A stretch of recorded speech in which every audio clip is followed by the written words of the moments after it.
আসসালামু আলাইকুম, আমি নাইম দক্ষিণ কোরিয়া থেকে। আহ আজকে আমরা একটা প্রতিবেদন যেটা এখানে আমি আজকে উপস্থাপন করতে চাচ্ছি। স্ক্রিনের এক অংশে আপনারা একজন সুন্দরী তরুণী না, সম্ভবত মধ্যবয়স্ক হতে পারে, সামহাও আমাদের কাছাকাছি বয়সও হতে পারে, একজন তরুণীকে দেখছেন। তো তিনি হচ্ছেন আমাদের প্রধান উপদেষ্টা ডক্টর মোহাম্মদ ইউনূসের মেয়ে। তাকে নিয়ে এই মুহূর্তে সোশ্যাল মিডিয়া প্ল্যাটফর্ম ভাইরাল। নিশ্চয়ই গতকালকে থেকে আপনারা অনেকেই এই নিউজটা দেখেছেন বা তার ইস্যুতে একের পর এক গণমাধ্যমে খবর বের হচ্ছে। সোশ্যাল মিডিয়া, ইউটিউবে নানান ধরনের তথ্য আসতেছে। জনগণের মধ্যে একাংশ যারা ডক্টর মোহাম্মদ ইউনূসের সরকার বিরোধী অথবা আওয়ামী লীগের শক্ত সাপোর্টার, তারা এই নিউজটাকে ফলাও করে প্রচার করছে। এর বাহিরেও বিভিন্ন জায়গায় এটা নিয়ে প্রচারণা হচ্ছে। কেউ কেউ কাউন্টার করছেন যে ঘটনাটা মিথ্যা, এটা ডক্টর মোহাম্মদ ইউনূসের ইমেজ নষ্ট করার জন্য একটা চক্র পরিকল্পিতভাবে কাজ করছে। আবার কেউ কেউ বলছেন যে না, আপনারা কি জানেন ভাই, ঘটনা হইলেও হইতে পারে। এবার আসুন ঘটনাটার বাস্তবিকতা আসলে কি। সম্প্রতি ফেসবুক, এক্স সহ ইউটিউব এবং টিকটক একটি ভিডিও ব্যাপকভাবে প্রচার করে দাবি করা হয়েছে বাংলাদেশের অন্তর্বর্তী সরকারের প্রধান উপদেষ্টা ডক্টর মোহাম্মদ ইউনূসের মেয়ে মনিকা ইউনূস, দেখা যাচ্ছে তিনি মাতাল অবস্থায় গাড়ি চালাতে গিয়ে পুলিশের হাতে আটক হয়েছেন।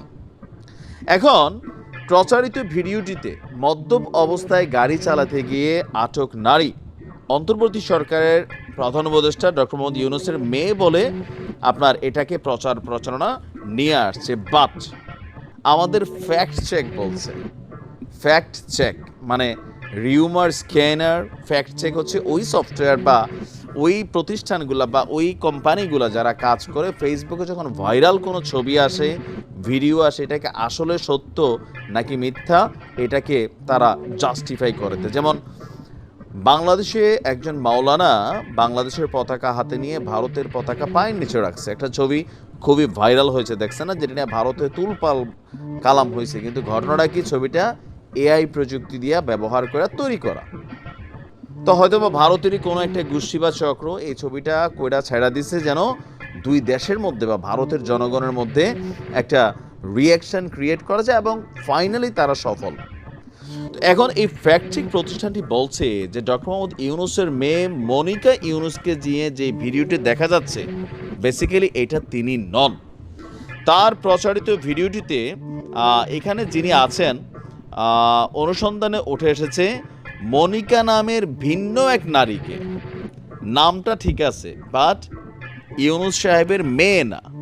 তো এই জায়গাটাতে একটু প্যাচ লাগানোর চেষ্টা করছে, কারণ আমি নিজেও ডক্টর ইউনূসের মেয়েকে চিনি না। নিশ্চয়ই আমার মতন এরকম অনেকেই আজকে প্রথম ওনার মেয়েকে দেখছেন, ওনার বউ বাচ্চা কে কি। আসলে আমরা ডক্টর মোহাম্মদ ইউনূসকে নিয়ে হয়তো সবসময় কথা বলি, আলোচনা করি, বাট তার ফ্যামিলি নিয়ে আমরা এতটা কনসার্ন না। তো যার কারণে এটা নিয়ে একটা রিউমার ছড়ানোর কিন্তু সুযোগ হয়ে গিয়েছিল। ফ্যাক্ট চেকের প্রতিষ্ঠানটি আপনার গবেষণা করে তারা নিয়ে আসছে যে নামটা ঠিক আছে মনিকা, বাট ইউনূস সাহেবের কন্যা না।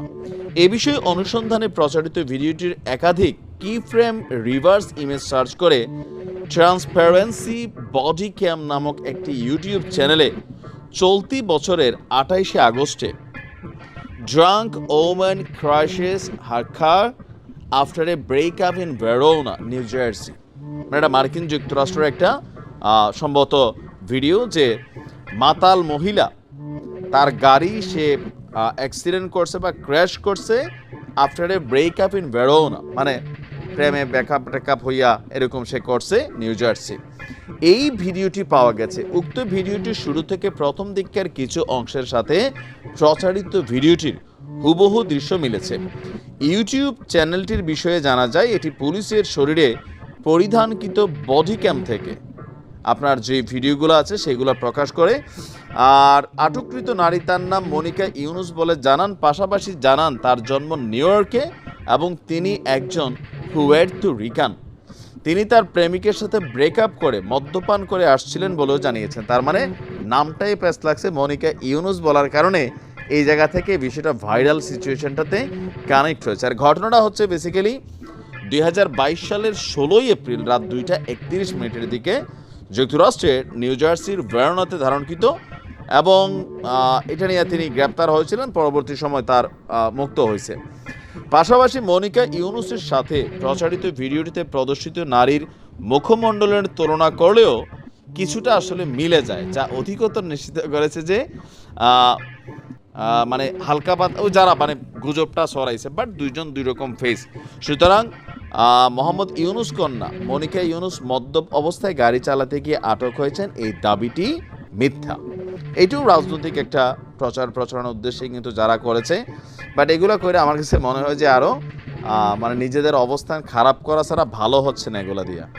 কারণ গুজব তো গুজব, দিন শেষে সেটা প্রকাশিত হবে, তো যারা নিয়ে গুজবটা ছড়ানো হয়েছে তিনি সম্মানিত হবেন। আর যারা করছে সোজা দোষ আওয়ামী লীগের ঘাড়ে পড়বে এখন, অথবা ভারতের ঘাড়ে পড়বে। ভারতের অনেক অ্যাক্টিভিটিস হচ্ছে। তো যাই হোক, ভালো থাকুন, গুজব থেকে সাবধান থাকুন।